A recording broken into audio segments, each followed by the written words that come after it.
If you already watched our video on the number 66 Dennis Rodman from this set, that's this card over here, well, then we've already talked about and you've already seen this card. So, if you're back again, even after seeing that first video, thank you.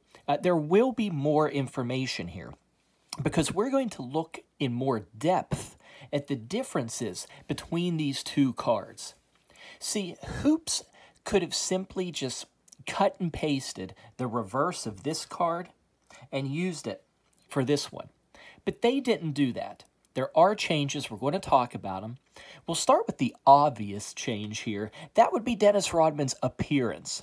Okay, then we're going to break down some of the smaller differences on the reverse of the cards. 1993-94, that was Rodman's trade from the Pistons to the Spurs. So here in 93-94 Hoops, Rodman appears in both Series 1 and 2 with two different teams and two different hair colors. The number 66 here, this is one of his last Pistons cards, and it's a great photo. Nice dunk there. We got the Pistons jersey, we got the natural hair color. Contrast that with the blonde hair on the Spurs number 405 card, and you would think these cards were from two different eras of the NBA, not the exact same 93-94 set. So really neat to have such different Rodmans from that one set of cards. Okay, now let's talk about some of the more subtle differences with the Series 2 card. For that, we have to go to the reverse of the cards. We'll flip them over. There's headshot of the new Rodman with his blonde hair. And there's the headshot of the old Dennis Rodman. Okay, first difference, and very important, they provided information about that trade to the Spurs. You see right here, it says he was acquired from Detroit along with Isaiah Morris in exchange for Sean Elliott and David Wood. That was October 1st, 1993. Obviously, this is very important information. So good that they added it to the Series 2 card. Unfortunately, they removed the information about him leading the league the previous season in rebounds. Look over here at the Series 1 card. Despite missing 20 games. Can you believe that? Led the league in rebounds despite missing 20 games. So over here, they do say he led the NBA in rebounds for his second consecutive season, but it's a shame they had to remove that missing 20 games to make room. That's powerful. That's powerful. He could rebound, you know.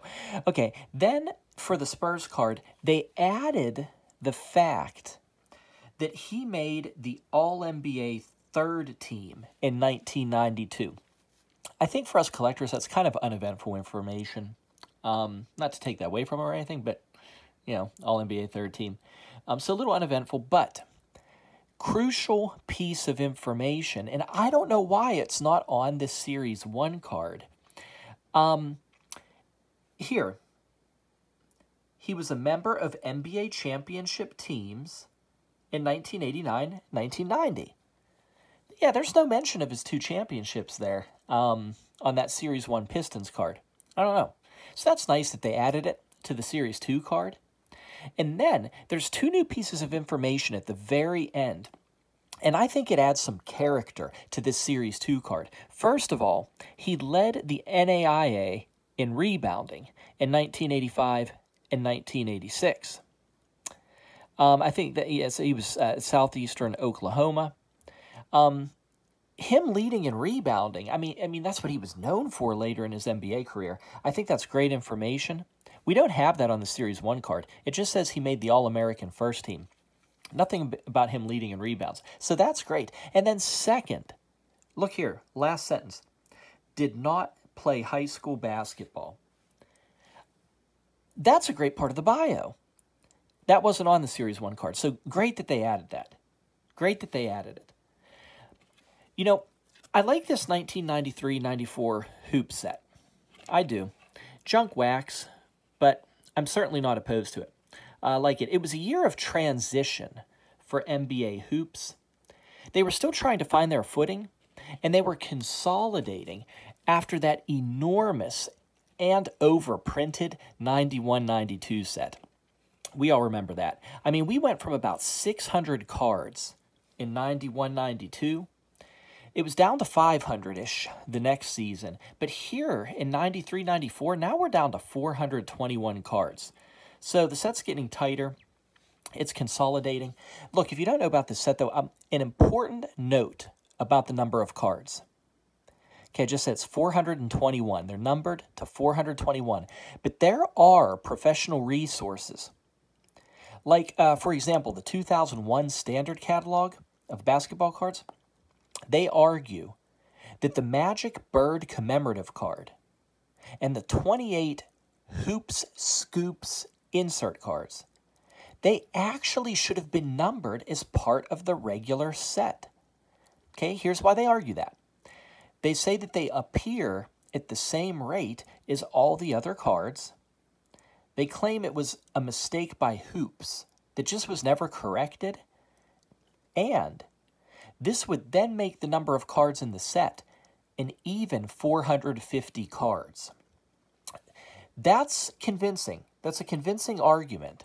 You know, why would they land on 421 and then just happen to have these other cards, you know, that would bring you to a nice 450 there?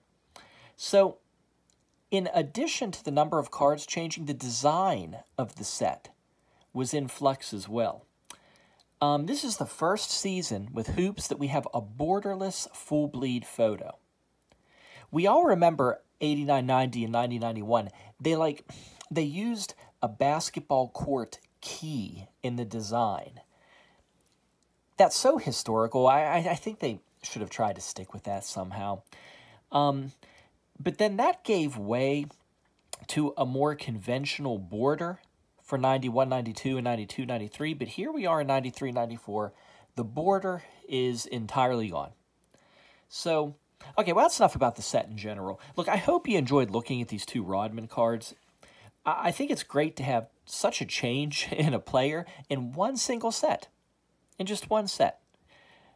A neat pair of cards. Thanks for watching. Really appreciate it. I'll talk to you later. Bye-bye.